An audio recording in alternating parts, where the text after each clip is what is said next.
Hi, everyone. Thank you for joining us for today's webinar. My name is Sonia Siddiqui, and joining us today is Ferris from ACCES Community Capital Fund. Hi, Ferris. Hello, Sonia. Thank you for having me here. Well, thank you for being here. So we're very glad that Ferris is able to come on board, and especially during these times today, and tell us how they can help relaunch your careers and with the loan and funding that they can provide. So before I move forward and let him take over, I just want to make sure that everyone's properly connected. Please note that you are all on listen only mode, and so we will not be able to hear you, but Ferris will be taking your questions towards the end of the webinar after his presentation. So please type your questions into the Q&A tab, and Ferris will take your questions then. And for best results, please use a laptop or a desktop computer, browser, preferably Google Chrome. And if you are using mobile devices such as tablets or cell phones, I highly recommend downloading the Zoom app for best results. And just to tell you a little bit about ACCES, we've been around for over 30 years helping job seekers such as yourselves. Just in the past year alone, we were able to serve 34,000 job seekers. We work with several employers. We've got over 30 tailored programs, which include our sector-specific bridging program. And there's other programs for youth, women, leadership, entrepreneurship. Check out our website and check out a list of our programs. We've got 6 locations at GTA, with our newest 7th location opening up in Newmarket soon. And we have our online location right now because the current situation, everything is actually online. So I'll tell you more about how to access our online resources as well after Ferris's presentation. So Ferris, I'm going to hand it over to you. Thank you, Sonia. Thank you very much for that introduction also. So hello, everybody. Good morning or good evening from wherever you are around the world. Today we'll be talking about our Foreign Credential Recognition Loan Program. It's helping newcomers relaunch their careers in Canada. All right, next. My name is Skuri. I'm the program coordinator at ACCES Community Capital Fund. This is my contact information, the email. If you want, you can write it down, or perhaps Sonia can provide it after the presentation. And make sure to follow us on Twitter. Just to kind of go over what we'll be talking about today in today's agenda. So the first thing, we'll talk about us as an organization, what our vision is and what we do. The second thing we'll talk about is our Foreign Credential Recognition Loan Program overview. For short, I'll be calling it the FCR program. The third thing we'll be talking about is the eligibility and application requirements for the program. The fourth thing we'll be talking about is the application assessment and approval process. Basically, how do we assess the application and what does the process look like from start to finish? Then at the end, we can do the Q&A if you have any questions for me.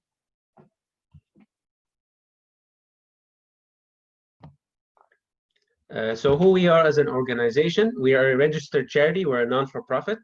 And we try to help people as best as possible who are facing any kind of financial barriers in the Greater Toronto Area and Hamilton, or the GTHA, with loans and supports for either small business or professional development.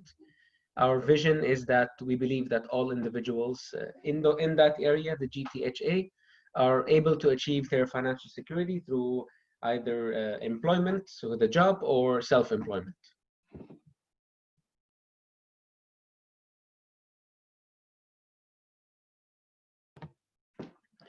So what do? We facilitate loans of up to $15,000 for internationally trained immigrants or immigrants with credentials that are obtained outside of Canada. That's the first loan program we have. The second loan program we have is called the Small Business Loan, which is up to $5,000 in the beginning. And if you pay off that $5,000, you may be eligible for another $10,000, and that's for the small business loan. So other than loans, we don't only facilitate loans, we also provide support. So basically info sessions, such as the one we're doing right now, workshops and networking events, although the networking events are on hold due to the current situation that we're all facing right now. We also provide application assistance. So let's say you are interested in applying for a small business, or if you want to apply for a bridging program or course, if you're internationally trained professional, we do provide application assistance. So please don't feel that you are alone when applying or filling out the form. We are here to help you along the way. We also provide financial and business coaching. At last, we provide career advising and counseling with partner agencies. For example, if you do need some advice in the next steps, what you can do in Canada to pursue IT or something like that, perhaps we'd refer you to ACCES Employment, so you can be connected with a employment counselor, and they can give you some advice on how to go about that.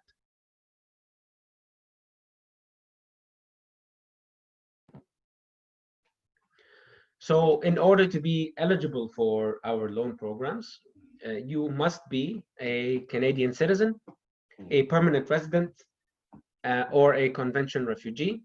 So when I say convention refugee, it is not refugee claimant. Unfortunately, at this time, we are unable to assist with refugee claimants because their status in Canada is still not clear. Convention refugee is when you have your refugee claim accepted, when you get your notice of decision, or when you go to your hearing and you get a positive outcome, then you would be eligible to apply with one of our loans. You must be resident of the Greater Toronto Area and Hamilton. You must be 18 years or older and can legally work in Canada. Also, this program is for people who demonstrate financial need. When we send the applications out, you will have a chance to basically make a statement or make a case for yourself of why you would need this loan. So it is for individuals in financial need, low income, limited or poor credit. For example, if let's say you come to us and you say that you have $200,000 in your bank account, but you need a loan of $5,000, then you won't be eligible at that point, because you can afford to pay the $5,000 for your course. Or also, you need to be up to date with your Canadian taxes, and you cannot be undergoing bankruptcy or consumer proposal. If you are, then you have to be released from that 6 months after to be eligible to apply with us.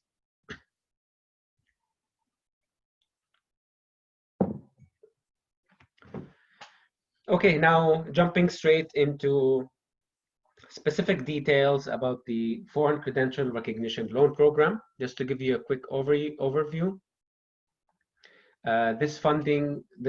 We received funding from the Ministry of Employment and Social Development Canada, or ESDC, in order to provide the loans and support to internationally trained individuals in order to relaunch their careers in Canada. So this program is funded by the federal government of Canada's Foreign Credential Recognition Program.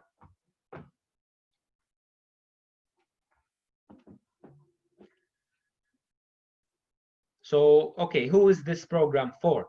The FCR program, who is it for? It is for internationally educated professionals, or IEP for short, or internationally trained newcomers, whichever you want to call it. It's for IEPs with post-secondary academic or occupational credentials obtained outside of Canada. So it doesn't have to be only university. It can be a certificate, a diploma, a degree. It must be something after high school, though. Whatever it is, it has to be something that you gained after your high school from back home. It is for people who are seeking to get back into their original profession or related field, You can also, however, pursue an alternative career. It's no problem. You don't have to, if let's say you were doing IT in another country, you don't have to come here and apply for also an IT program in order to be eligible for the loan. You can. We've had a lot of people who were business people in their respective countries, and they came here and they applied to be an IT professional or cybersecurity or something like that. That's no problem. And it's also, most importantly, it's for individuals or internationally trained professionals who are looking to advance their careers, improve their income, get the income that they want. And when you do that, when you get the meaningful job that you want and you get the income that you want, you will be contributing meaningfully to the Canadian economy automatically. So where do these funds go? What can you use these funds for? Let's say you're approved, you go through the whole process, which I will explain later. What can you use these funds for? So you can cover, the loan can be used to cover the following career-related expenses, such as courses and exams, licensing and certification costs. I know in some professions you need to pay membership fees yearly. That can go towards that. Bridge training, which we do get a lot of bridging programs. It can be used also for books and other course materials. Usually, so living and travel allowances, for that, it has to be associated with your training. So let's say you call us and you say, I want to apply for a loan just for traveling, living and traveling expenses. Then that would not work because it would have to be associated with your training. If you say, for example, hey, I have a course that costs 7,000, but I need the extra 8,000 for traveling, going to the course, coming back, paying for some rent while studying, then that's completely fine, because now you're applying to pay for the course, and with it you're applying for living and travel allowance, and that would be completely fine. But living and travel by itself, no, that would not work. So what kind of programs do we cover? Who do we help? What kind of people do we help? What kind of professions do we help? So as you can see here, the list is very wide. So it can go from lawyers, teachers, architects, engineers, all kinds of engineers, carpenters, engineering technicians, nurses, dentists. Actually, dentists is a very popular one that we get a lot of the time. Many dentists coming from overseas to become licensed here in Canada. We also have physicians, pharmacists. So as you can see, this is a wide range of regulated and non-regulated professions. They all qualify. Now, the only thing where it does not qualify is, for example, if let's say you want to do a bachelor's degree in university, the ones that take 2 years or 4 years like that, and that they're covered by OSAP. If they're covered by OSAP, then we would tell you to just stick with OSAP. But let's say OSAP does not cover the full amount. Let's say your course is cost 10,000 and OSAP only covers 6,000. Then as long as you send us that proof, we can cover that financial shortfall to cover the 4,000 that OSAP did not cover. Then that's fine. But if the program is covered, all of the programs covered by OSAP, then we would ask you to just stick with OSAP.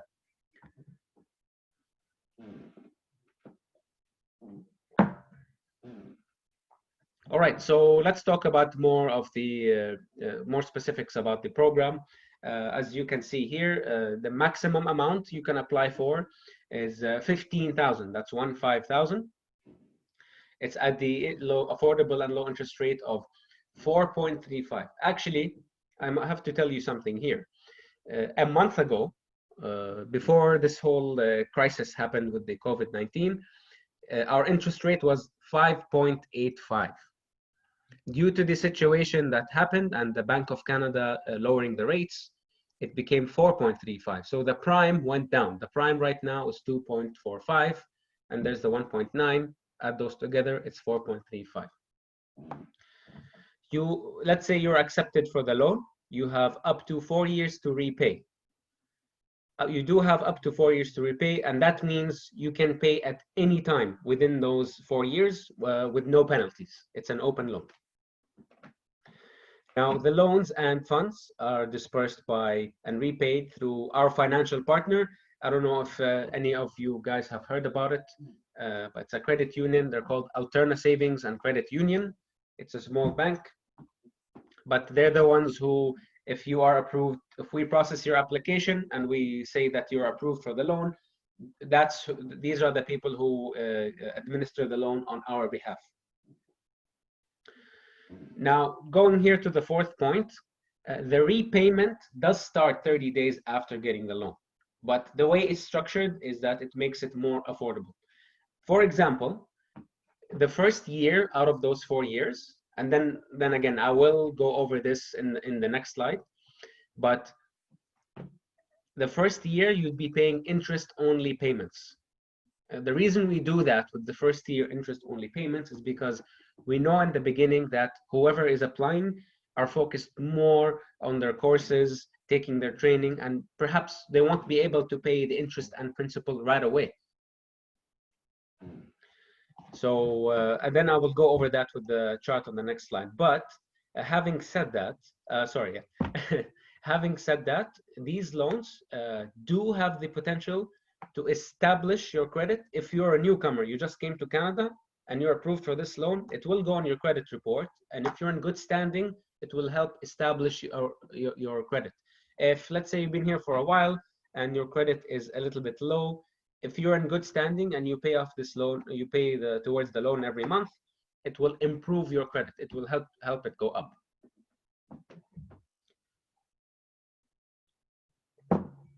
Okay, so this is the chart that I've been talking about here. This tells you exactly the breakdown of how the payments will go and the terms. So let's take the middle example here. So let's take the $10,000 example. As you can see in the chart, you can see that the interest rate is 4.35. The term of the loan is 48 months, which is 4 years. So the interest-only payments that I mentioned for the first year, so for the first year for every single month, it's $36.25. That's on the $10,000 loan. For the first year, every month, you'll be paying $36.25.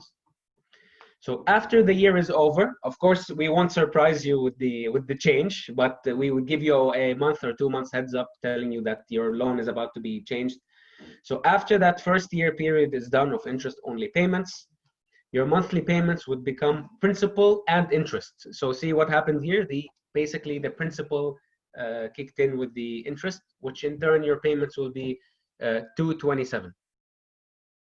So the total interest you have paid within the 4 years is $913. The total amount repaid with principal interest is $10,913. Now, this is only if you choose to stick around for the 4-year period. Now, we do have some people who they did take the $10,000, for example, and then in the second year they started coming into some money. They got a job after their course. They worked. They told me, hey Faris, I would like to actually pay off the full loan. So you are allowed to do that because it's an open loan and you can pay it off at any time with no penalties within those 4 years. We said okay, and the interest rate stops there. So you might not necessarily have to pay that total interest that you see over there. The interest stops on the day where you pay off the loan. So if you look below the chart there, so basically it says that the prime rate is currently at 245. This is subject to change in response to the changes by the Bank of Canada. Just like I told you earlier, the interest rate was, the prime rate was higher last month. Now it went down to 2.45. However, the 1.9 is fixed and it does not change.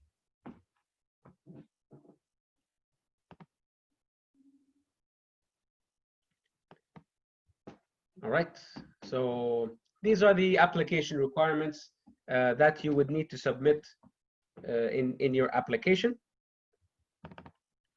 So to start, you have to complete an FCR loan application form and submit the following. So After you fill out the form, you know, name, address, you put in your finances, you tell us why you want the loan and all of that.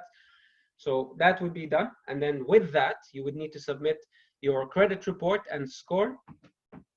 We only accept credit report and score from Equifax or TransUnion. Why? Because they're the two official credit reporting agencies in Canada. So I know some of you might have Credit Karma or another app on their phone that tells them their credit, but we unfortunately do not accept those. We only accept the two official reporting credit agencies in Canada, which are Equifax or TransUnion, but we personally prefer Equifax because they're more organized and clear.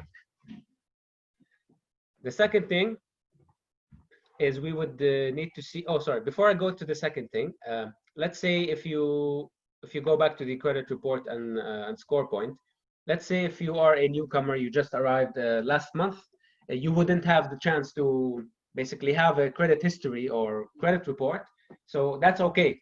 You would still be considered because, again, this program was made for internationally trained newcomers. So it's okay if you don't have the credit report and score. We still process your application. If you've been here for 1 month only, then you don't need to submit that. The same goes with the second point, which is the notice of assessment. That's if you filed, we see if you filed your taxes the previous year. Now, some of you might have arrived now. You weren't there last year, so it's okay. You are still considered. You still qualify for the application process. No problem. The third point is that we would need to see 2 copies of your valid IDs, anything that's not expired. So PR, driver's license, your passport from back home. That's okay. We would also need to see proof of address, just to make sure that you reside within our service area also. So official letter of your proof of address, some phone bill. Bank statement is the most popular one that we get because the bank statement clearly states your name and address. And then lastly, we would need to see the copies of diploma, degree, and certificates from outside of Canada. So even if you still didn't get the WES assessment, the World Education Services, some of you might have heard about it. Even if you still don't have that yet, we still need to see, your degree from either Nigeria or Philippines or India or any country. It's okay, even if it's in your language, that's fine. If you have the WES accreditation, also submit that with it. If you don't, that's okay. Just submit it whenever you get the chance.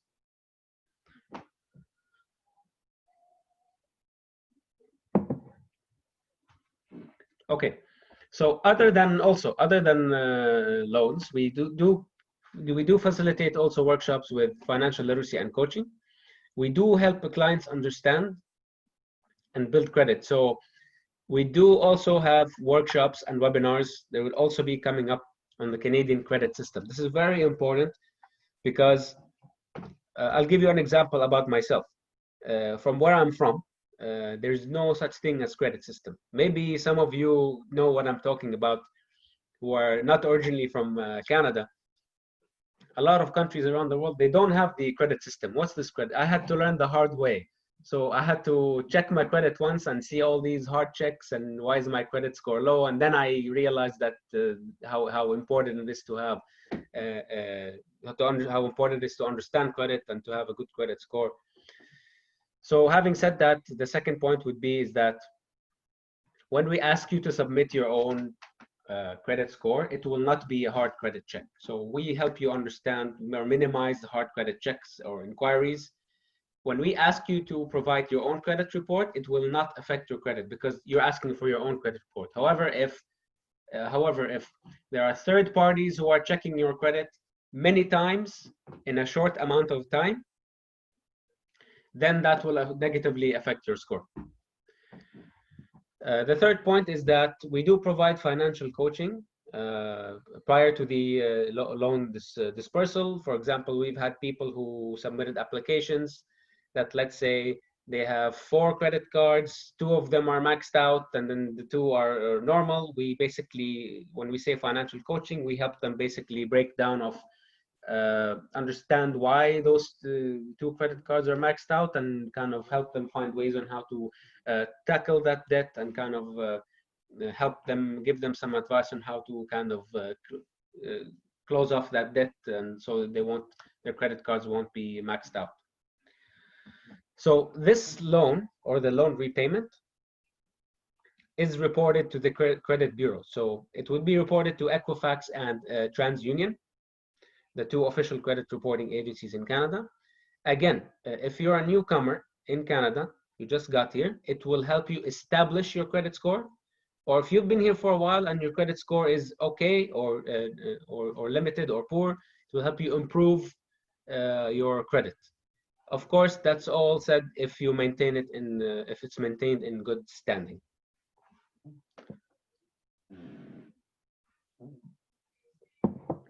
So I talked to you about the program, the interest rate, the loan, what the loans can be used for. But okay, you might ask yourself, how do we evaluate the application? So we get an application. How do we take a look at it? What do we think about when looking at an application?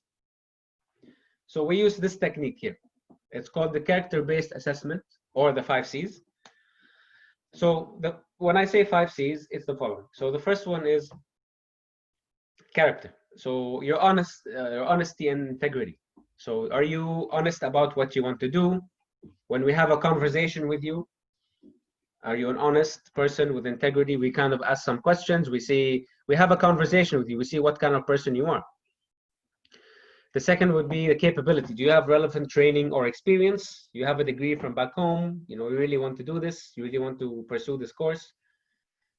Capacity. Do you have the ability to repay the loan and manage debt? That's a factor.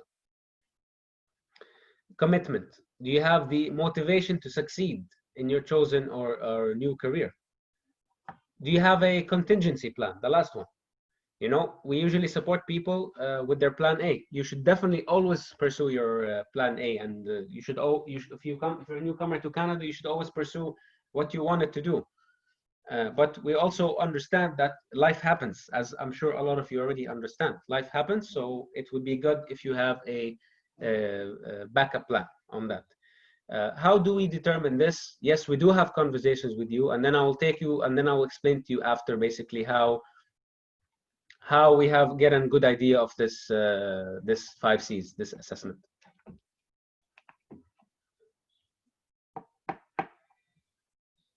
Okay, so why do we use this? Why do we use this character-based assessment? So the reason we do it is that it considers the viability, or how realistic is your career development plan. Are you being realistic with yourself? How realistic is it? We don't consider your credit history as the sole deciding factor. So that's the difference between, let's say, us as a non-for-profit and a bank. So if you go apply for a loan in a bank, then they might just take a look at your credit history, or they might say, oh, you're a newcomer, sorry, you have no credit. They will say no, for example. But for us, this is not the sole deciding factor. So we do take into account your financial need and personal financial situation. We are sensitive to the timelines of the applicant with enough time to process. So, for example, if you call us and tell us, hey, I have to pay for this course in 3 weeks or 4 weeks, that is the deadline, I cannot go beyond that, then we try our best to kind of expedite your application process, so we can, hopefully you can be approved for the loan in less than that time. So part of this assessment, and also the 5 C's that I talked about, is that it includes a virtual or face-to-face interview. So we are putting a hold, obviously for obvious reasons, on the face-to-face interview. We're going more towards virtual interviews now. But after we process all your documents on your application, the next step is to do a virtual interview with one of our loan review committee members, or 2 of them to be specific. And then again, they will have a conversation with you, see what kind of person you are, why do you want to, are you motivated? And then from there, they can make an assessment and basically write a report of the interview. It's not a formal, you know, it's not a very, it's a very kind of just having a conversation with each other to see, get to know each other, they get to know you, where you come from, what did you do back home, things like that. And from there, they can be able to write the recommendation or make a decision on your loan application. So here it is. This is basically, these are the steps. This is the FCR application evaluation process. This is how the steps go, everything that I spoke about from start to finish. So first thing that we want to talk about is applicants submit completed FCR loan and supporting documents. That's the first thing you do, right? You fill out the application, you submit the application with the supporting documents, and then we take a look at it. When we take a look at it, we see if there's any missing or unclear information.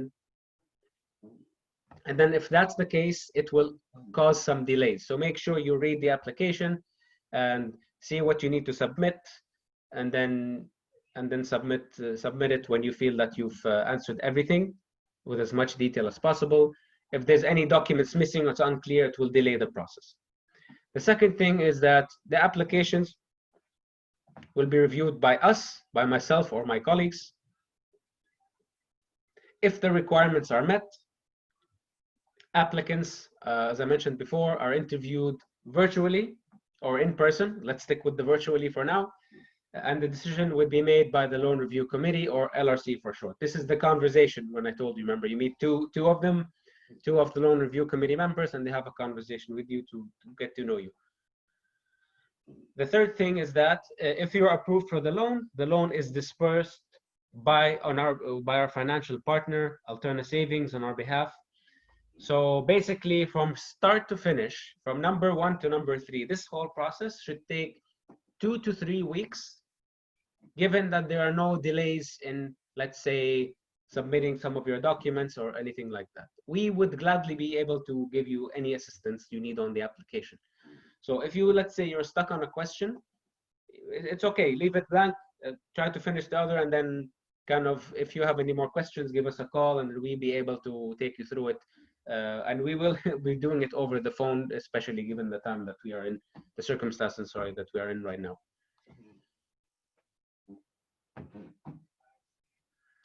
All right, so this concludes the session. I hope you guys enjoyed it. I hope I was explained to you all the steps and everything was understood. But please, if you have any kind of questions, feel free to ask me, and please take down my email and number. Number with, this is the office number. That would not work at the moment because we're all working from home. But please write down my email if you have any kind of questions for me. Do not hesitate to approach me, and please follow us on Twitter. Thank you, Faris, for a very informative webinar. I'm going to leave this slide up so that people can see your contact information while we answer questions. And I urge everyone to type your questions into the Q&A tab, not the chat. We're going to be taking up questions in the Q&A tab right now. So the first question here is, what is the threshold for low income? Like, what is the amount, I guess, like what people are making that year? Mm-hmm. So the threshold, it all depends, right? It's a case by case basis. So right. there isn't like a number where you meet it, you either qualify or disqualify, right?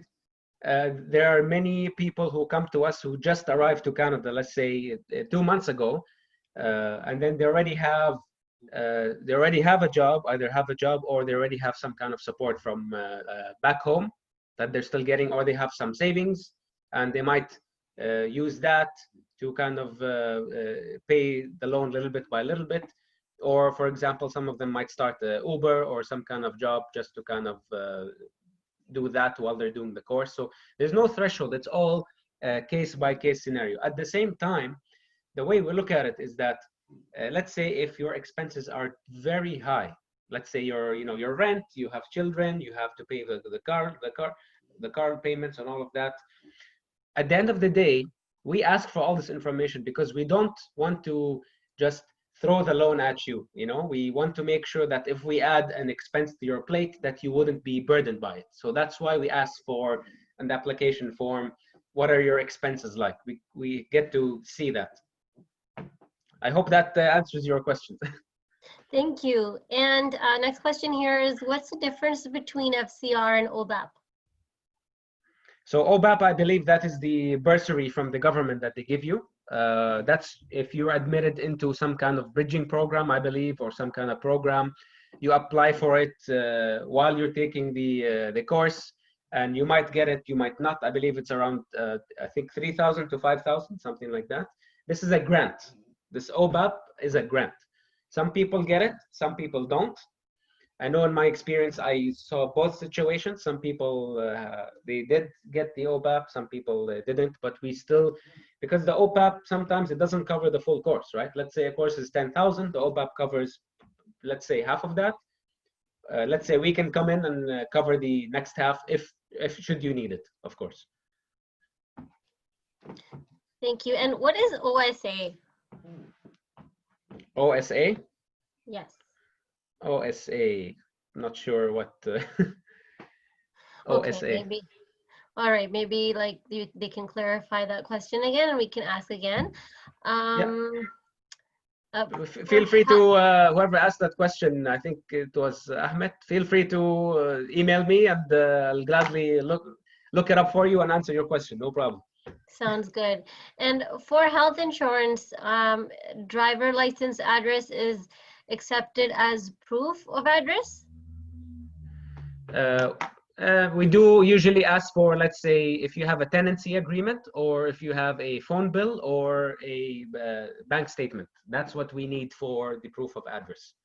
The driver license can be used for one of the IDs. Oh, okay. Yeah. And can you go over the dates again for workshop in financial literacy? So right now we're still, usually we had the presentations in different organizations, but due to the COVID-19 situation, we are now moving this online. But what I would do right now, whoever asked this question, is to please go to Eventbrite and go to our page and keep an eye out on that page for upcoming webinars. We do have webinars coming up about this program, the same one that you saw today. We have one on April 30th, May 6th, and May 14th. But please keep an eye out on our Eventbrite, and we will be running presentations about the credit system in Canada and how to maintain good credit habits in Canada. Thank you. Mm-hmm. And I guess this is yes, I guess, but are marketing programs covered in under the FCR loan?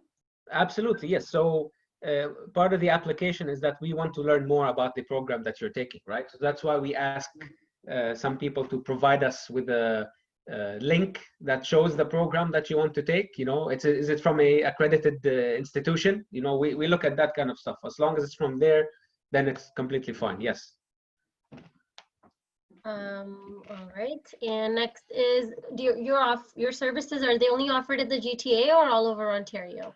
So our service area is only in the GTHA, so Greater Toronto area and Hamilton. But if somebody calls us from outside those regions, we would definitely be able to refer them to an organization closest to them, that partner agency or something that we're able to refer them to.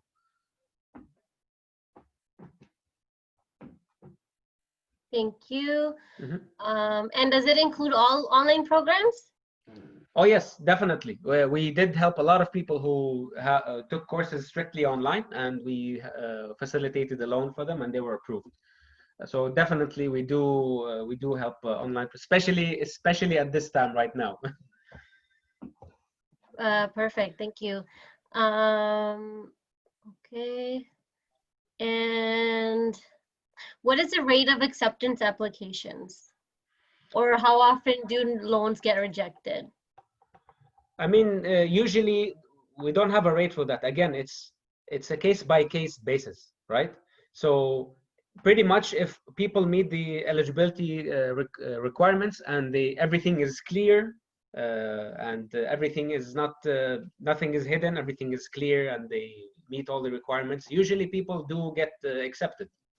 But let's say I haven't seen much people being rejected in my time here. I feel like as long as you have everything there and everything is crystal clear and you meet all the criteria and requirement, then you should be fine.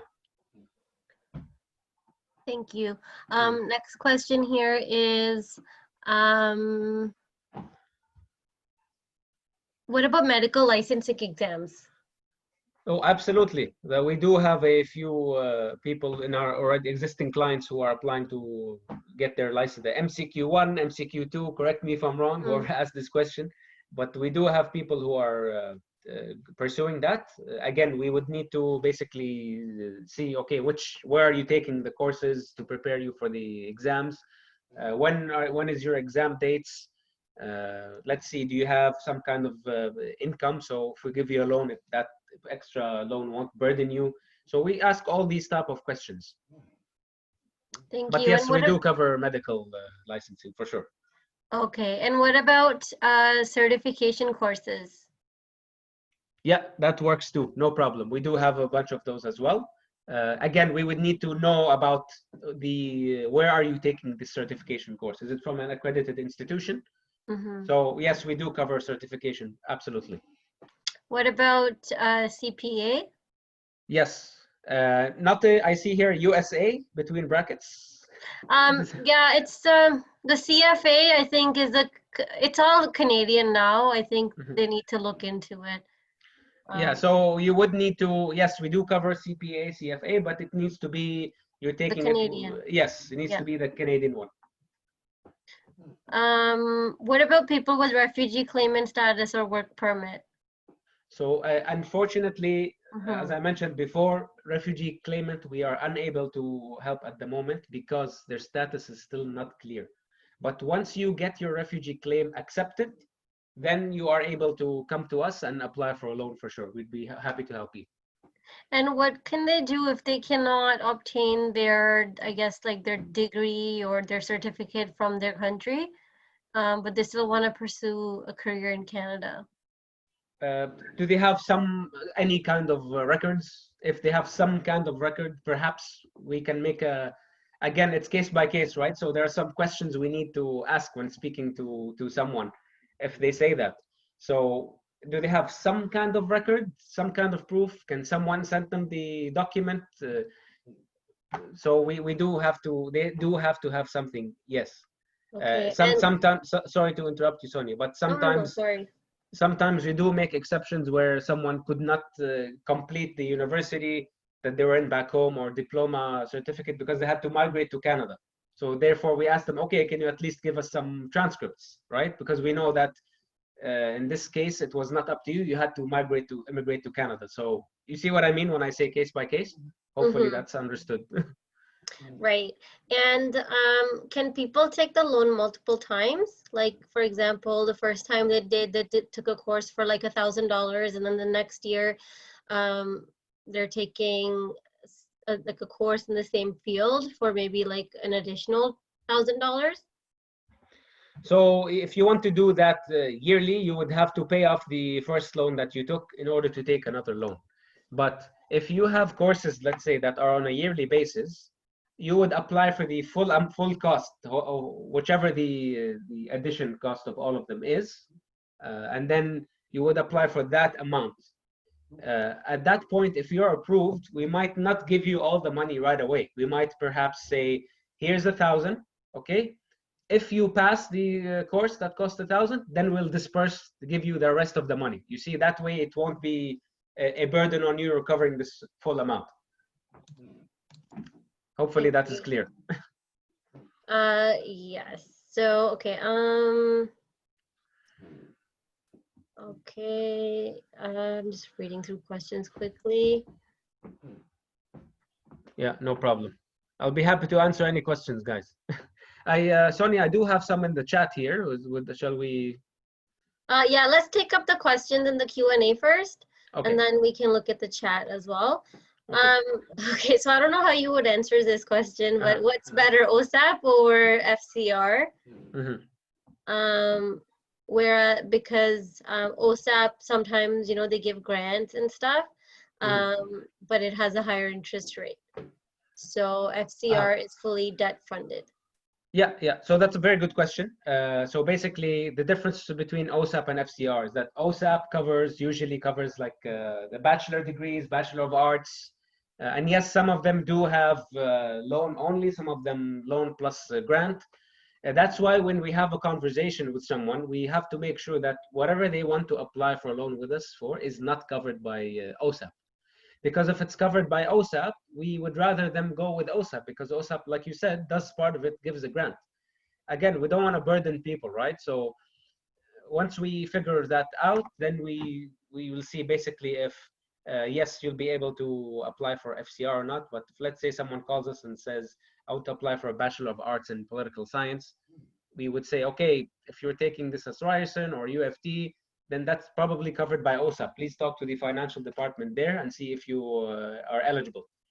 Again, where we come in hand when it comes to OSAP is that there are some cases where OSAP does not cover the full cost of the tuition.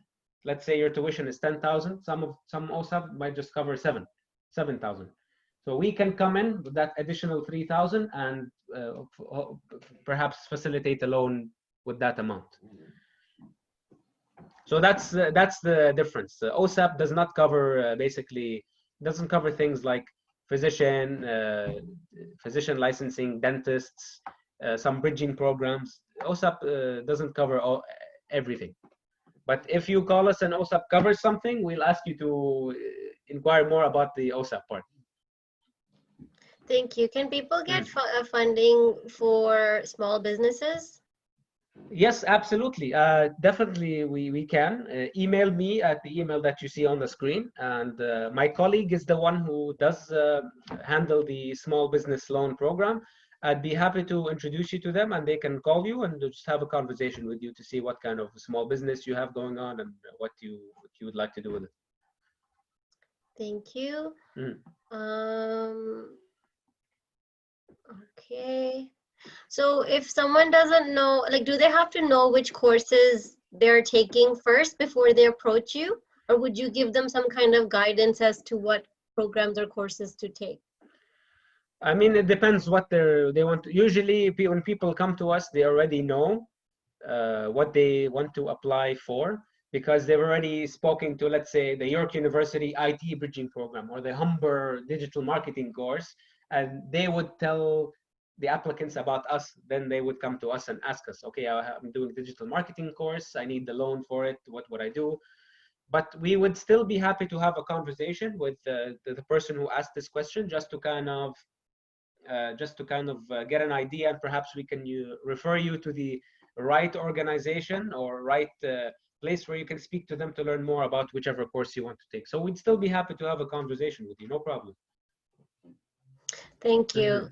So I'm looking at the chat. They're basically the same questions because we're answering the questions into in the Q&A section, please. And so hold on, one question here is, okay, so this person is going to be going for a program at Queen's University and the tuition fee is around $40,000. Should she apply to OSAP first? Queen's, that is in Kingston or Queen's? I'm guessing so. Queen's. So hold on one second. Let me see here. So first of all, you have to, yes, you definitely check with OSAP. Definitely check with OSAP because I have a feeling that this program, 40K, it's like a long-term program. So yes, check with OSAP first and see if they perhaps can cover you for that or perhaps give you a grant with it. It's a 1-year program, she's saying. I can see here, downtown campus. So yes, please, Shrabani, I think hopefully I said your name correctly. Please, yes, contact the Queen's financial department and please ask to see if you're eligible for OSAP first. See how much they cover you for. Remember, we facilitate up to $15,000 of loans. So if they don't cover you for the full amount, perhaps we can cover you for some at least. But yes, please ask the financial department at Queen's first. Have a conversation with them and see what you're eligible for, if you're eligible for OSAP or not, okay? But I have a feeling that you are because it's a 40K program. Perfect. Thank you so much. So I guess that's all the questions we have today. Ferris, do you want to say anything before I move forward? That's it. I would just like to thank everybody for tuning in this webinar. And I hope everyone is staying safe and healthy. Please practice social distancing. And then hopefully we'll go out of this pandemic together. But please, if you have any kind of questions for me, here's my email address. Write it down. Feel free to email me. I would call you back. Just giving you a heads up. If you want to speak on the phone, I will be calling you from a private number because we're all working from home now due to the crisis. So feel free to ask me any question you like about the program at faris@accessccf.com. And please follow us on the Twitter handle @accessccf. Thank you, everyone. And please stay safe and healthy. Perfect. Thank you so much, Ferris. And for everyone else, yes, so please email Ferris if you are interested in getting more of your questions answered. If you have any questions about online learning resources that we have, check out our website, click on eAccess, and you'll be able to see all of the online resources we have. We also have past webinars, articles, and guides for you to check out. Our next webinar coming up is on Monday, April 20th, called How the Circular Economy is Critical to Your Next Job. So this is HP Life presenting a webinar for us. And I believe HP Life is doing another one 2 days later about their online programs that are absolutely free. You can check them out on their website as well. I believe it's HP Life. You can Google it. They've got a big platform of a lot of courses that can help upgrade your skills for free. And if you are pre-arrival on your way to Canada sometime in the future when it's allowed, you can start your job search right now online. You can email cec@accessemployment.ca and they can start helping you with your job search as soon as possible.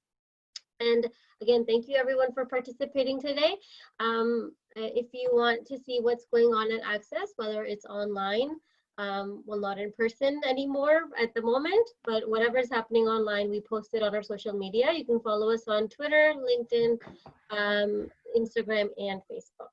Thank you all for watching today, and I hope everyone stays safe. Have yourselves a great day ahead. And Ferris, a very big thank you for providing us with this useful information today. No problem, anytime. Thank you very much, everyone, for coming. Also, thank you for having me, Sonia.